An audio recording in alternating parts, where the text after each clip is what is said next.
Olá, meus amigos, sejam todos muito bem-vindos ao canal Politizando. Eu sou o William Jacob e vou trazer aqui uma declaração surpreendente de Ciro Gomes sobre as eleições de 2026. Ele que vinha conversando, desta vez foi bem diferente, inclusive abre a possibilidade para uma candidatura presidencial. O que eu acho disso? Será que o Ciro tem muita chance, pouca chance?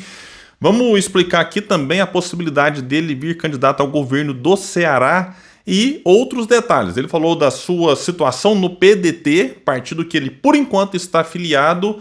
Falou também de outras questões do governo Lula, então tem muita coisa aqui, mas antes quero pedir a sua ajuda. Chegou no canal, viu que não está inscrito? Se puder, se inscreva, ativa aí o sininho das notificações.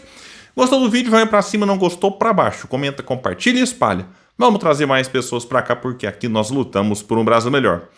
Pessoal, a gente vive falando aqui, quando vai analisar alguma pesquisa ou alguma especulação sobre 2026, que é muito cedo para cravar qualquer coisa. E vou trazer uma notícia aqui que vai mostrar, mais uma vez, que um candidato que até agora estava sempre desconversando sobre 2026, agora abre uma possibilidade, que é o candidato ou pré-candidato Ciro Gomes. Vai dizer que é uma matéria que na noite desta sexta, o ex-ministro e ex-candidato à presidência da República, Ciro Gomes, participou do Congresso Nacional de Administração, CONAD, realizado no Sesc Cidadania, em Goiânia. Fiel ao seu estilo direto e polêmico, Ciro fez uma análise dura do cenário político e econômico brasileiro. Abordou os desafios da oposição e não descartou a possibilidade de disputar novamente a presidência em 2026. Abre aspas para Ciro Gomes, vejam só. Eu uso a palavra pretendo, não mais e tal. O pretendo abre possibilidades. Não pretendo. Mas vai que, né? E é o que ele vai dizer aqui. Porque amanhã, diz ele, eventualmente, se for minha obrigação, meu dever, e eu não posso recusar, disse em resposta ao Diário de Goiás em tom de mistério, quando questionado sobre uma nova candidatura. E em seguida acrescentou, na eleição passada, foi extremamente constrangedor para mim ver o país se dividir entre Lula e Bolsonaro, dois corruptos despreparados. Foi dolorido demais. E aqui eu faço uma pausa, né? O Ciro, como muitos apontam, ele tem uma análise da realidade, um diagnóstico dos problemas do país que é difícil você encontrar. Talvez não encontre alguém que tenha clareza sobre os problemas do país e aquilo que tem que ser feito para melhorar a vida do povo. Então, até quem não gosta do Ciro reconhece o preparo e a capacidade nele, inclusive comprovada quando ele foi prefeito de Fortaleza, governador do Ceará, ministro da Fazenda, ministro da Integração Nacional. Então ele tem um currículo que dispensa apresentações. Mas, vejam só, aí ele fala aqui que foi constrangedor para ele, na eleição passada, ver o país se dividir. Beleza, entre Lula e Bolsonaro, aí é um sentimento dele. Mas quando ele coloca assim, dois corruptos preparados, ele acaba criando um problema para ele, porque aí o eleitor que gosta muito do Lula ou que gosta muito do Bolsonaro, às vezes se sente assim, fala, nossa, mas assim, precisava disso? Então, tem gente que gosta, fala, não, tem que atacar os dois mesmo, não tem que atacar só um, atacar só o outro. Eu, particularmente, acho que a adjetivação, eu falo isso aqui no canal há muito tempo, por parte do Ciro, acaba prejudicando o próprio Ciro. Tem gente que gosta, tem gente que não gosta. Eu acho que acaba prejudicando ele. Ele foi dolorido demais. Então, assim, se ele evita isso aqui, o eleitor que gosta do Lula e do Bolsonaro vai olhar e falar, não, beleza, realmente foi dolorido, foi difícil e tal. Mas aí quando ele vai lá, dois corruptos preparados, eu acho, na minha opinião, que por mais que você concorde que o Lula e o Bolsonaro são corruptos preparados, mas como nós estamos num momento de muita paixão política, e quem é apaixonado pelo Lula e pelo Bolsonaro acaba, né, vendo isso aqui e já cria uma barreira com aquilo que o Ciro vai dizer em seguida. Aqui vai dizer que apesar de negar que esteja neste momento articulando formalmente uma nova candidatura, Ciro não fechou as portas e disse, meu destino sempre me levou a disputas. Quem sabe eu não possa fazer isso de novo. Olha só, deixando no ar aqui, segundo a matéria, a possibilidade de voltar à disputa em 2026. Aí, diz mais aqui agora, ó. O Brasil está mergulhado, isso aqui já no início da sua palestra, segundo consta na matéria, que o Brasil está mergulhado numa falsíssima polarização, assentada em sentimentos epidêmicos, superficiais, ódios e paixões. afirmou: para ele, o debate eleitoral não tem cumprido o papel de apresentar soluções concretas. E aqui eu concordo com ele. Chega na eleição, vira eu odeio fulano, voto no Beltrano. Ou eu odeio o Beltrano, voto no fulano, e fica essa coisa de ódio e paixão.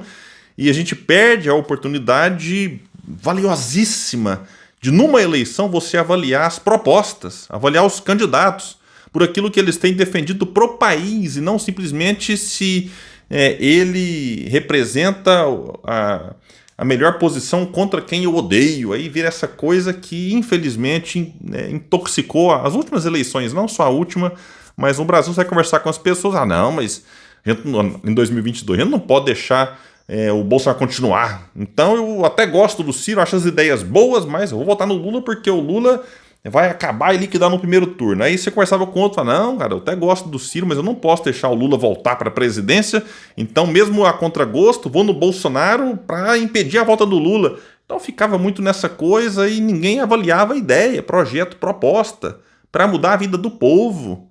Então esse é um ponto.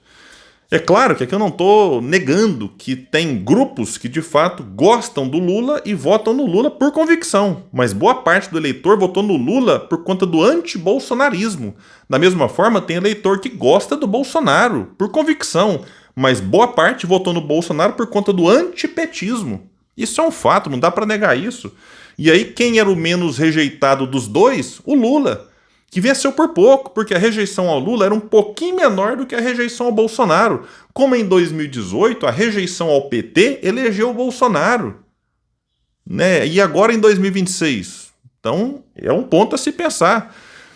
Aqui vai dizer mais, que ele também rebateu os discursos oficiais sobre emprego e renda, que o Brasil tem hoje 94 milhões de pessoas inscritas em políticas assistenciais. Imagina, o país tem aí 210 milhões de pessoas, quase a metade está inscrita em políticas assistencialistas. E quando você vê, não, parte da população depende disso, é triste. Tinha que ter todo mundo com emprego formal, bacana, ganhando bem, mesmo se não fosse formal, sei lá, mas com a renda boa, que não necessitasse, e não é a realidade. Aí o Ciro fala que o que se chama de emprego no Brasil agora é uma falácia. São 38% na informalidade, 6% de desemprego aberto e 3% de desalento. Desalento é quem já desistiu de procurar emprego. A maioria da população está descoberta de qualquer previdência futura. Então, assim, para hoje a pessoa talvez não vê o tamanho do problema, aí daqui 20, 30 anos vai gerando uma massa de pessoas que vai chegar na velhice sem cobertura ou ganhando ali, né, valor que não consegue se sustentar. E outro alvo foi o endividamento público. Disse aqui o Ciro, o custo dos juros da dívida brasileira, isso aqui não é opinião, isso aqui é um fato, pessoal, passou de 1,1 trilhão nos últimos 12 meses. Isso é quase 9% do PIB e vai quebrar o país. Então pensa, todo ano você paga aí 9% do PIB e vai aumentando a dívida, fica uma coisa que se você aumenta a dívida porque está gastando, está investindo em infraestrutura, educação, saúde, mas não, a gente está gastando 1,1 trilhão com T de tapioca de juro. É surreal. Ciro também não poupou críticas à relação entre executivo e legislativo, que é outro fato. Todos atacávamos o Bolsonaro porque ele usava 42 bilhões em emendas parlamentares. Se você for entrar em canal de YouTube, rede social, da galera dita de esquerda, criticava o Bolsonaro lá atrás. Comprava com emenda, relator, emenda não sei o quê, orçamento secreto. Aí ele fala, pois bem, o Lula já liberou 63 bilhões. Antes chamávamos de corrupção, agora chamam de governabilidade, ironizou. Segundo ele, o sistema político destruiu completamente os laços com a opinião pública e fortaleceu a lógica fisiológica. Por fim, falou sobre a sua situação no PDT.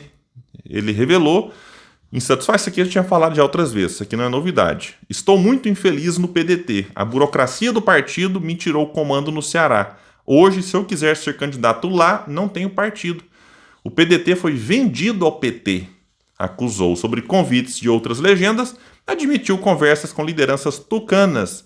Disse ele, recebi um convite honroso do PSDB, partido que ajudei a fundar. O que me atrai ali é o reencontro com Tasso Gereissati, mas como não tenho pretensão eleitoral definida, ainda não decidi. Então tá aí. E sobre a pretensão eleitoral definida, que não tá ainda, né? Minha opinião, eu acho que o Ciro, se for disputar o governo do Ceará, lá ele aparece como favorito. Saiu uma pesquisa que inclusive mostra ele à frente do atual governador. Isso o Ciro nem falou que vai ser candidato, mas na boca do povo já tá correndo. Eu converso com amigos meus cearenses e falo, William, o pessoal quer conversa na fila do banco, no boteco, nem família, dessa coisa do Ciro vir candidato. Ele nem anunciou que vai ser e já lidera num eventual cenário de segundo turno contra o atual governador que tem a máquina na mão, porque ela tá uma insatisfação generalizada, principalmente por conta da questão da segurança pública. Tem cidade lá virando cidade fantasma, que as facções chegam e expulsam a população, uma coisa caótica. Eu vi um vídeo essa semana, fiquei assustado. A cidade sumiu, não tem mais morador na cidade. O povo foi expulso por facções criminosas. Então, para o governo do Ceará, eu acho que o Ciro lá é quase imbatível, em se concretizando o cenário de união da oposição contra o candidato lá, Eumano de Freitas. Claro que em política tudo pode mudar e muito rápido. Para a presidência, eu acho que com o Lula na disputa é praticamente impossível o Ciro vencer. Claro que ele pode entrar numa disputa e mesmo não vencendo, como nas outras, colaborar com o debate, isso faz parte também. Mas em termos de viabilidade e uma possível vitória, eu acho que para o governo do Ceará seria a melhor escolha para o Ciro.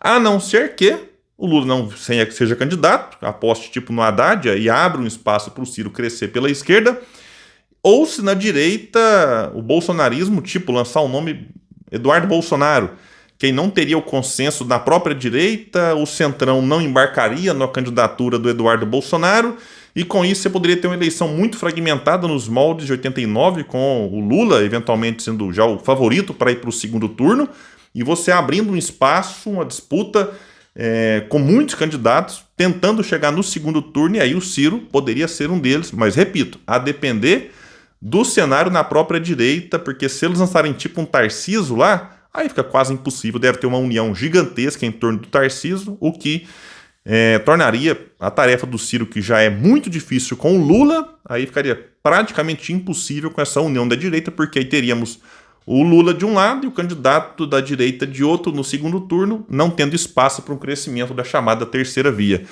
Por isso é que eu acho que para o Ciro a disputa no governo do Ceará seria aí a mais tranquila, apesar que de tranquila também não vai ter nada, mesmo, na minha opinião, ele sendo o favorito por lá. E a opinião de vocês qual é? Deixa aqui embaixo, porque ele é muito importante. E eu quero falar com você agora que é uma oportunidade para conseguir uma renda extra, ou quem sabe virar até a sua renda principal trabalhando de casa 100% home office. Eu disse trabalhando, porque eu não estou falando aqui de jogo, tigrinho, bet, aposta online, não é nada disso. Eu vou deixar um link aqui embaixo. Esse link você vai clicar nele, vai para o WhatsApp conversar com o Clayson, que é um youtuber progressista, e ele vai te explicar como que funciona lá. Você vai ter talvez muitas possibilidades de ter esse trabalho extra, que para alguns já virou trabalho único. Por exemplo, a Cláudia, ela mandou até um depoimento para a gente, Cláudia Oliveira, até brincou, né? Não faça isso, Cláudia, eu vou tacar fogo na minha carteira de trabalho. Não faça isso. Mas ela fala que saiu do seu antigo emprego e passou a se dedicar exclusivamente a esse novo trabalho e tem tirado aí, por exemplo, num mês, $3.134, ser multiplicado a mais de R$16 mil. Já o Carlos Matos continua no emprego e no tempo que sobra se dedica nesse trabalho de casa ou indo para casa ou onde ele quiser. E ele tirou num mês aí $643, o que dá aí mais de R$3.200. Então são dois exemplos de muitos outros que eu poderia trazer para vocês. O link está aqui embaixo, ajudou muita gente, quem sabe pode te ajudar também. Então clica aí e bora lá entender como que funciona essa oportunidade de você ter uma renda extra. Gente, eu fico por aqui, quem puder espalhe e compartilhe o vídeo. Vamos trazer mais pessoas para cá, porque aqui nós lutamos por um Brasil melhor. Até mais, gente, valeu!